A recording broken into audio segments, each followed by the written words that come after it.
Olá, pessoal! Vamos começar agora nosso estudo de enzimas, que será dividido em dois módulos.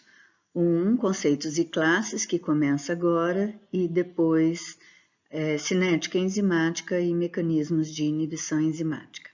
Eu peço desculpas porque eu estou numa chácara e aqui a gente tem de vez em quando um cachorro latindo e barulho de passarinhos da natureza, ok? Vamos lá.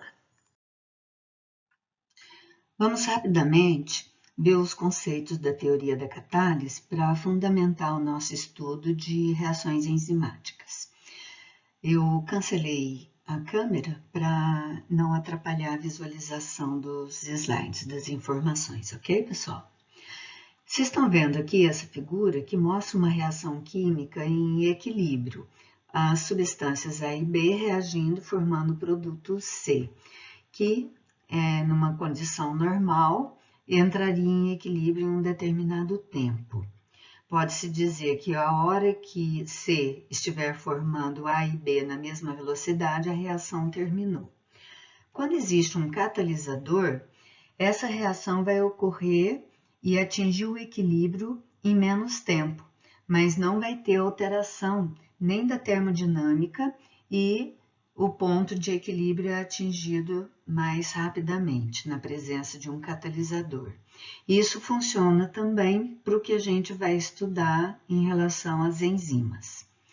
O catalisador, no final, ele acelera a reação, porém não é consumido e ele atua em baixas concentrações. Por quê? Porque ele é reciclado e ele ajuda, né, a reduzir a velocidade da reação e é liberado. Nessa figura, vocês podem visualizar aqui uma reação ocorrendo sem a presença de catalisador. Então, aqui vocês têm uma energia muito grande necessária para que a reação ocorra. Na presença de um catalisador, essa energia vai ser menor. Então, essa diferença que nós temos aqui é a energia que na presença do catalisador será economizada. Okay? Então, o que é a energia de ativação ou barreira energética? Uma barreira de energia que impede que essa reação ocorra num tempo adequado.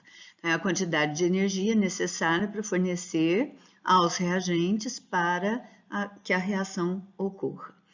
Esse estado de transição aqui é onde se forma o complexo, ele é altamente instável e aqui ele pode retornar liberando o catalisador e o substrato ou formando o produto. Então, aqui a reação ocorre com mais facilidade, né, na segunda etapa. Concluindo, então, um catalisador ele diminui a barreira energética, criando percursos alternativos da reação para a formação do estado de transição. Então, conceituando enzimas, são substâncias orgânicas que diminuem a energia de ativação, acelerando as reações químicas.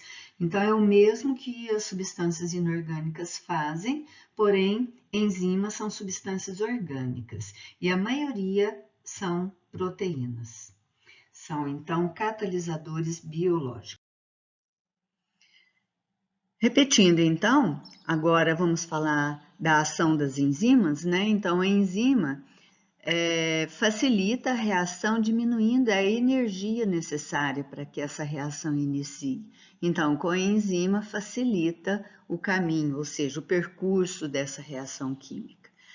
Traduzindo, então, no conceito de catálise, né? Essa energia, essa diferença de energia, que é a energia de ativação da reação não catalisada, é facilitada na presença de uma enzima, ok? As enzimas, então, são unidades funcionais e reguladoras do metabolismo celular, apresentam grande eficiência catalítica, alto grau de especificidade por seus substratos. As reações enzimáticas ocorrem em soluções aquosas, que é o principal componente do organismo animal, e dependem de pH e temperaturas fisiológicas adequadas. Como já foi visto, alterações importantes de pH e temperatura são razões que levam à desnaturação de proteínas e consequente perda da sua função, como, por exemplo, a perda da atividade enzimática. Toda enzima é uma proteína? Não. Nós temos como exceção algumas ribozimas, que são RNAs catalíticos, como exceção. As proteínas que atuam como enzimas podem ser classificadas em simples quando a sua estrutura molecular contém apenas a cadeia peptídica, ou conjugada, grande parte das enzimas, que apresenta a cadeia peptídica, a apoenzima, ligada a um cofator. Esse cofator, quando ele tem uma ligação covalente, esse cofator é um grupo prostético que se liga à enzima por ligação covalente, fortemente ligado à proteína. Já quando um íon inorgânico ou uma molécula orgânica que se liga fracamente à apoenzima é chamada de coenzima. Vamos ver aqui como é a atuação de uma enzima numa reação química orgânica. A enzima e o seu substrato se unem formando um complexo no estado de transição, que é instável, e libera o produto e a enzima novamente para novas reações químicas. Então, nós temos aqui o que a gente chama de turnover, que é a renovação da enzima nessa reação, ok? Propriedades das enzimas. Concluindo, elas aceleram as reações reduzindo a energia de ativação, ou seja, diminui a entropia da reação, não altera o equilíbrio das reações, não são consumidas e atuam em pequenas concentrações. As enzimas podem apresentar tipos diferentes de sítios de ligação. Nós temos as enzimas simples, como por exemplo aqui um esquema que representa a maltase, que tem apenas um sítio de ligação que reconhece o seu substrato, liberando as moléculas de glicose na reação enzimática. E já outras que têm dois sítios, às vezes até mais, de ligação, o sítio ativo que reconhece o seu substrato, como está mostrando essa figura, e tem um outro sítio alostérico diferente do centro ativo. Nesse sítio alostérico vai atuar um efetor, que pode ser um inibidor não competitivo, por quê? Porque a substância que se liga a ele não se liga ao sítio ativo, mas poderia também ser um efetor positivo. O que significa inibidor e efetor positivo? O inibidor, ele se liga ao sítio alostérico, deforma a molécula e a molécula proteica, a enzima, não reconhece mais o seu substrato, inibindo a reação química. Se fosse um efetor positivo, ele mudaria a estrutura molecular, adequando o sítio ativo ao seu substrato, permitindo a reação. Então, esclarecendo melhor, vocês têm aqui nessa figura o centro ativo de uma enzima e o centro alostérico, que é onde vai atuar o efetor, que pode ser positivo ou negativo. O efetor alostérico negativo, ele deforma a enzima e ele impede a ligação com o substrato. Já o efetor alostérico positivo, ele aumenta a atividade catalítica. Quando o efetor alostérico se liga à enzima, ele ajusta a estrutura molecular ao substrato e aumenta a atividade catalítica. Apresentando aqui os dois modelos propostos para a enzima, o modelo chave e fechadura, em que ele se adequa perfeitamente ao seu substrato e a enzima processa a reação liberando os produtos. E nós temos o modelo de encaixe induzido, que ou a enzima ou o substrato se adapta ao seu modelo. Esse modelo encaixe induzido, as enzimas são menos específicas. Já no modelo chave e fechadura, são enzimas extremamente específicas, como, por exemplo, na síntese de DNA, para que não ocorram erros e para que elas não processem reações diferentes. O estudo das enzimas é de grande relevância em diversas áreas, como, por exemplo, indústrias de alimentos, curtumes, medicamentos, a química farmacêutica, desenvolvimento de medicamentos e outros produtos. Na área médica, biologia molecular, engenharia genética, na medicina, para diagnóstico laboratorial, enfim, é muito importante a aplicação do estudo das enzimas. Vamos falar agora a respeito de classificação e nomenclatura das enzimas. Nós já tínhamos visto que a enzima simples apresenta uma estrutura tridimensional com um sítio ativo que reconhece e se ajusta perfeitamente ao seu substrato, apresenta especificidade para seu substrato. E temos enzimas alostéricas que apresentam dois sítios de ligação, um que é reconhecido, né, pelo substrato e um outro sítio que se liga a um efetor, que pode ativar a enzima ou inibir a enzima.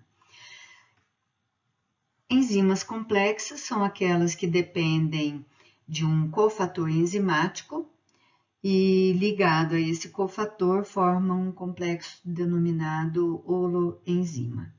E isoenzimas que a gente vai falar um pouco mais à frente.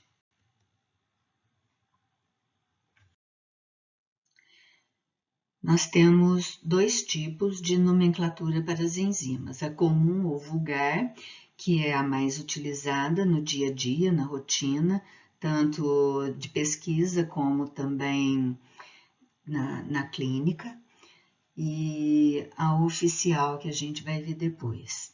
Aqui, dando exemplo da comum, algumas enzimas. Vejam que os nomes estão associados ou à ação da enzima ou ao substrato que ela processa.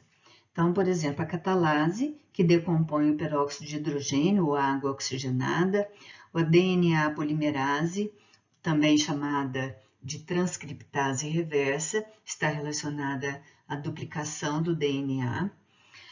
A lactase, que hidrolisa lactose, lipase, que hidrolisa lipídios, protease, as proteínas, urease, a ureia, amilase, o amido, e assim por diante.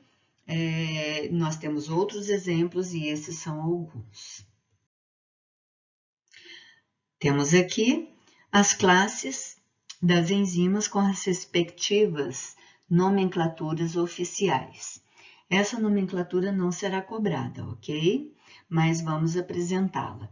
Nós temos as classes das oxirredutases, que participam de reações de oxirredução, como exemplo a desidrogenase lática, a gente vai estudar bastante essa enzima futuramente. As transferases também vamos estudar bastante, como as transaminases, aspartato e alanina transaminase. As hidrolases, que fazem reações de hidrólise, como a fosfatase alcalina, colinesterase, amilase, lactase. Nós temos as liases, que catalisam a quebra de ligações covalentes. Nós temos as isomerases, que fazem transferência de grupos e transformando isômeros em outros. Ligases, super importantes, são enzimas que catalisam reações de síntese, agregando grupos por ligações covalentes. Observem essa figura, que é um resumo esquemático das vias metabólicas que ocorrem no organismo animal. Cada cor representa uma via diferente. E essas vias metabólicas, elas ocorrem em momentos adequados de acordo com a necessidade do organismo. Como, por exemplo, nós temos a reação de síntese, quando o organismo animal está no estado alimentado. Aqui nós temos o ciclo de Krebs, que produz energia, cadeia de transporte de elétrons, fosforilação oxidativa, e nós temos diversas outras vias metabólicas que são reguladas de acordo com o estado alimentado, ou de jejum, ou de exercício, ou em outras situações.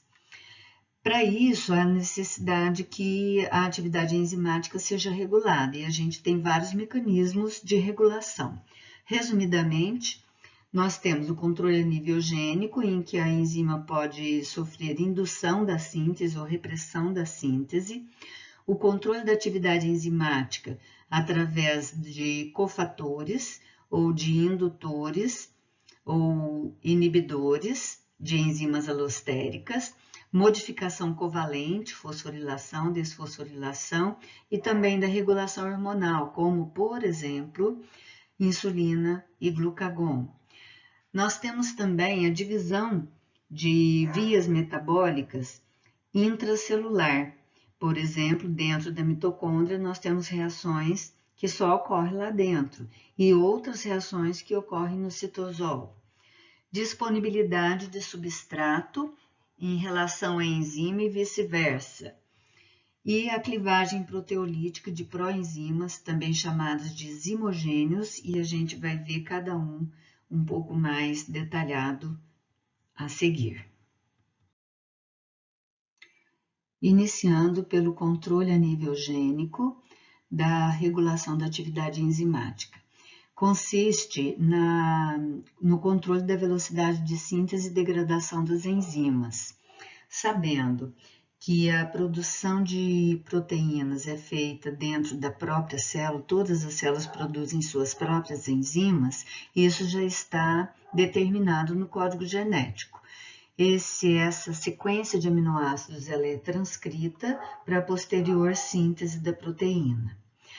A presença do indutor ou não determina a síntese ou não da proteína que vai ter ação enzimática. Então, esse mecanismo consiste na indução ou repressão da síntese da proteína. A regulação da atividade enzimática das enzimas alostéricas consiste num dos principais mecanismos reguladores das vias metabólicas. Todas as vias, quase todas as vias metabólicas têm uma enzima-chave, que é alostérica, e ela é regulada pelos próprios produtos da via metabólica, que a gente chama de inibição retroativa. Significa o quê? Que o próprio produto da via metabólica pode inibir uma enzima-chave. Vejam nesse esquema. Uma enzima se liga ao seu substrato, libera um produto que, na segunda etapa desta via, outra enzima se liga a esse produto, libera um terceiro produto que se liga à terceira enzima.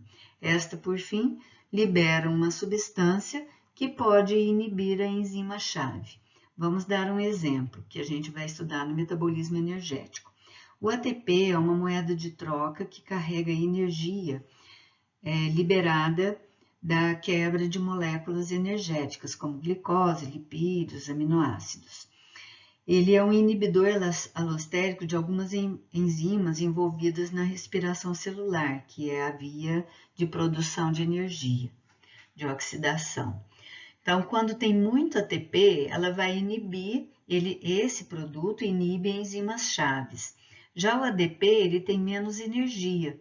E ele vai fazer o contrário do ATP, ele vai ativar o centro alostérico de uma enzima-chave. Então, isso faz com que haja regulação da produção de energia, de acordo com a necessidade do organismo.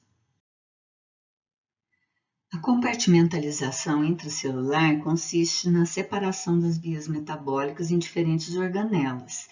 Então, uma via metabólica de síntese não ocorre no mesmo lugar onde ocorre a quebra, a catálise. Por exemplo, esse esquema aqui mostra uma célula e aqui dentro a mitocôndria, que é uma das organelas intracelulares, e aqui o citosol. Vejam que nós temos aqui no citosol reações que ocorrem exclusivamente nessa organela, como a glicólise, a via das pentose-fosfato, a síntese de ácidos graxos.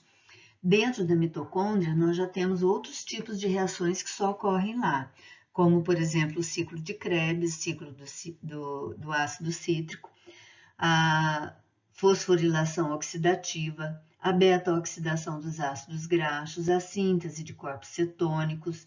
E, por outro lado, a gente tem outras reações que ocorrem parcialmente no citosol e parcialmente na mitocôndria, como, por exemplo, a gliconeogênese e a síntese da ureia. Aqui é a mitocôndria, representando aqui a produção do malato, ou ácido málico, né? Que é um intermediário importante aqui na gliconeogênese e outras vias metabólicas. Aqui repetindo, dando o exemplo da glicólise, né, que ocorre no citosol da célula e tem como produto final o piruvato. Ele pode ter dois caminhos, ou ser oxidado a acetilcoenzima A, ou na ausência de oxigênio vai produzir lactato, que a gente vai estudar futuramente.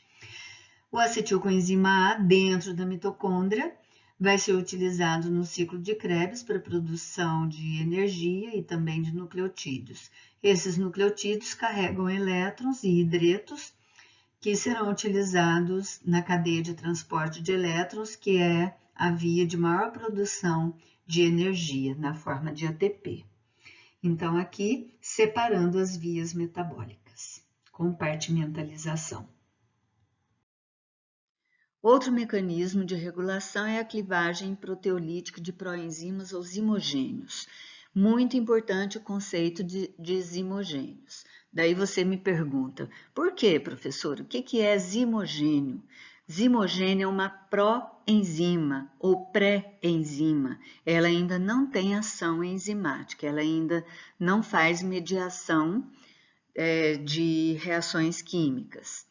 Exemplos são fatores de coagulação e um exemplo super importante, que inclusive está relacionado com a clínica da pancreatite, são as enzimas produzidas pelo pâncreas. Elas são produzidas como zimogênios, que ainda não têm ação enzimática e são lançadas no intestino. Vamos ver esse esquema aqui.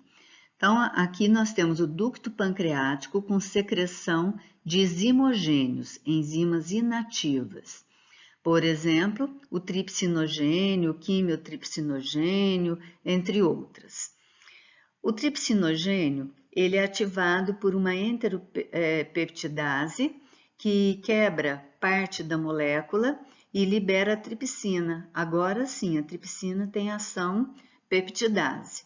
E além de ação peptidase, que é a quebra de peptídeos, quebra da molécula de proteínas, ela também ajuda a ativar os outros zimogênios secretados pelo pâncreas.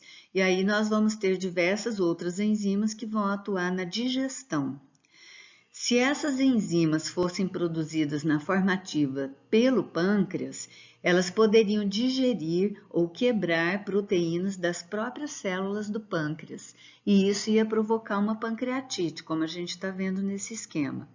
Obstrução da via das secreções do pâncreas ao intestino, como por exemplo, cálculo biliar, alguma inflamação, tumores ou qualquer outra causa que possa bloquear a secreção pancreática para o intestino.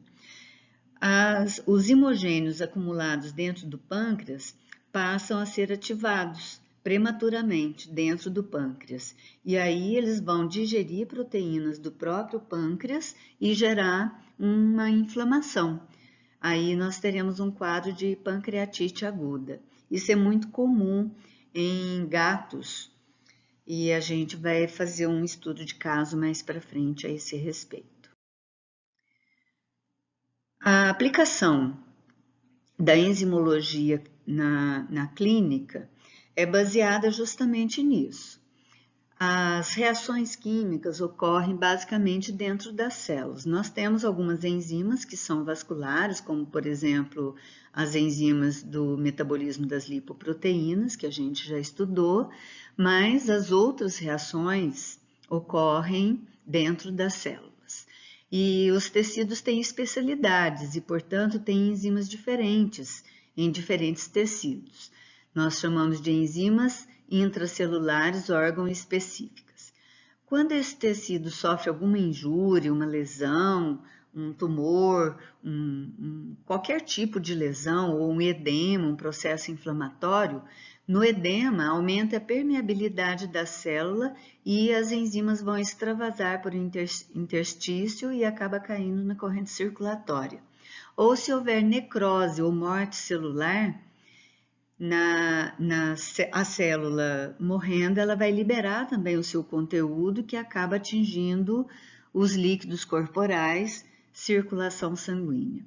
A atividade dessas enzimas estando aumentada no sangue, então extravasamento das enzimas aumenta no sangue, a clínica vai utilizar essa informação para fazer o diagnóstico.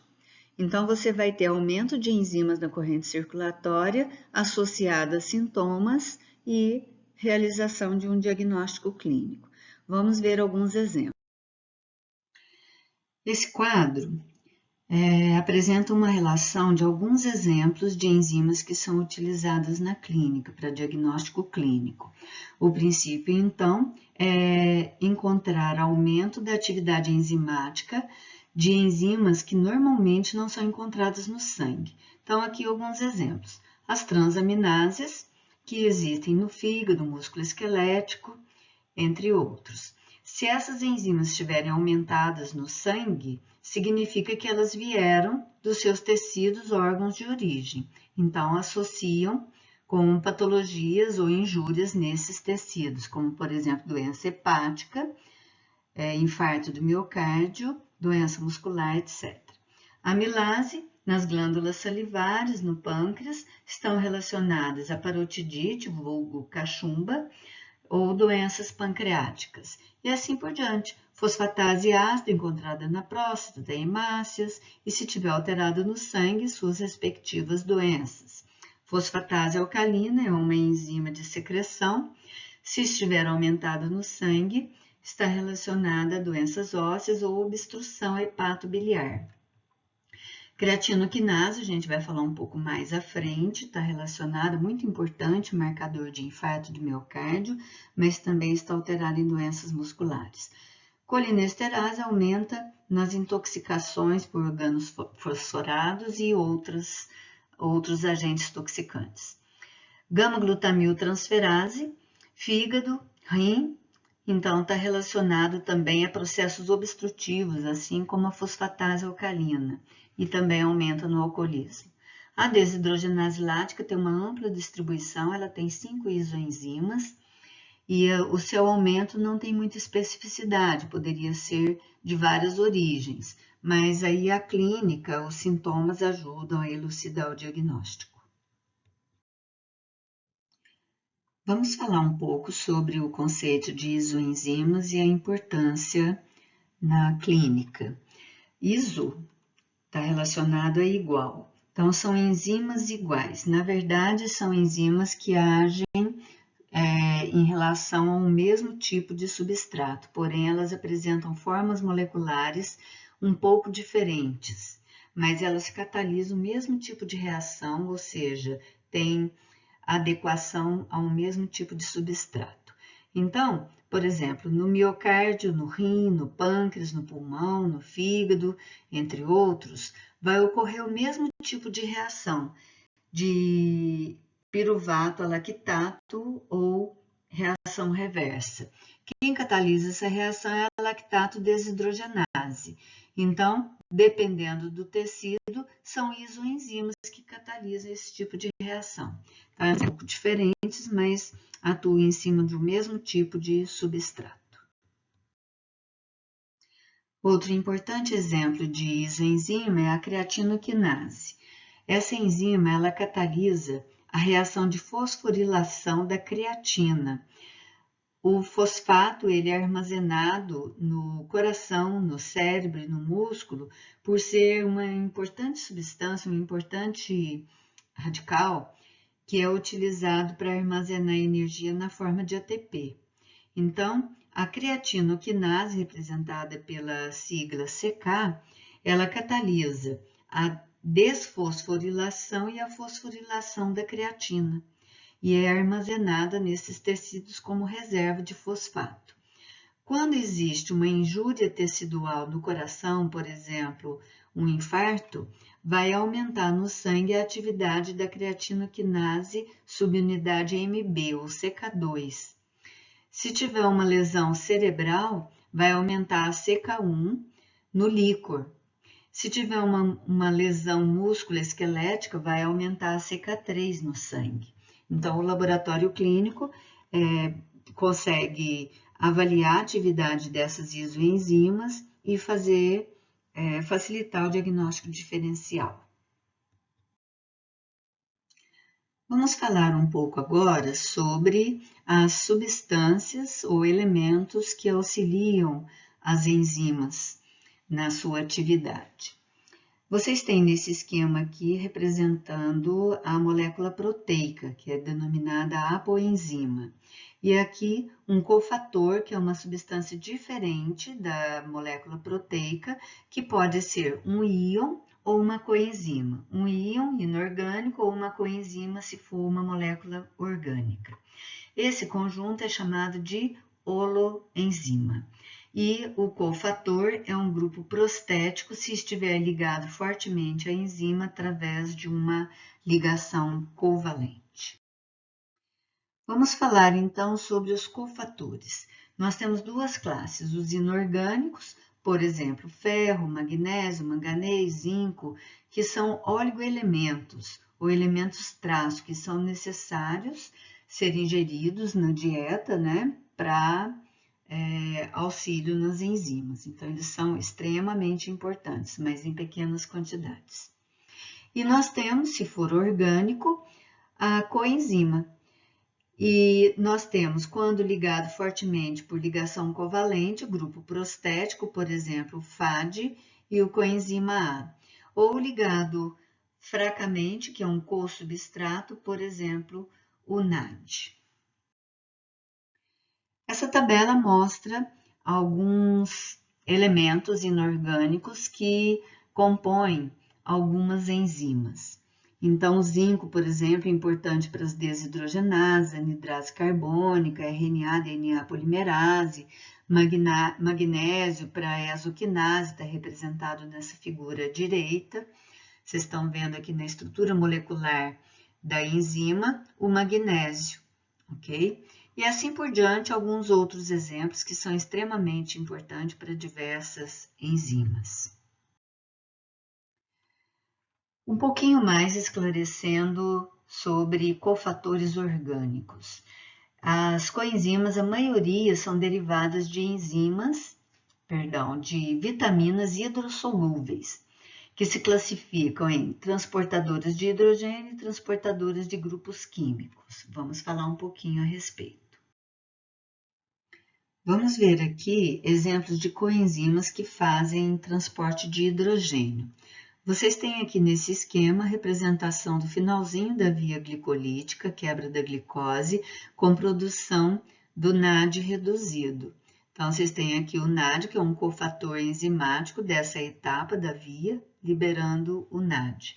Aqui no ciclo de Krebs, já dentro da mitocôndria, vocês têm aqui o NAD auxiliando no transporte de hidreto, o FAD, outro NAD. Então, são exemplos de transportadores de hidrogênio. Aqui é a cadeia de transporte de elétrons, onde vocês veem os nucleotídeos reduzidos sendo reoxidados, ok? O NAD, o FAD, são exemplos, então, de cofatores enzimáticos que transportam hidrogênio. Aqui, nesse esquema, a tabela mostra vitaminas que são necessárias para a produção dessas coenzimas. Por isso que as vitaminas são tão importantes na nutrição animal. Então, por exemplo, os nucleotídeos de flavina, que é o FAD, né?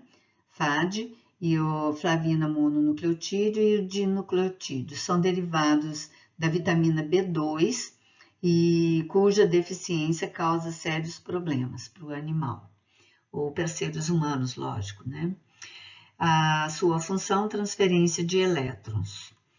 Nucleotídeos da nicotinamida, o NAD, derivado da vitamina B3, também chamada de niacina, responsáveis também por transferência de hidretos em reações energéticas.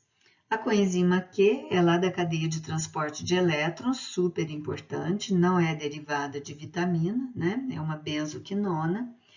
O lipoato, ou ácido lipoico, que é um composto organosulfurado, também não é derivado de vitamina, e ele é super importante na biossíntese de glutationa e também auxilia diversas reações enzimáticas mitocondriais.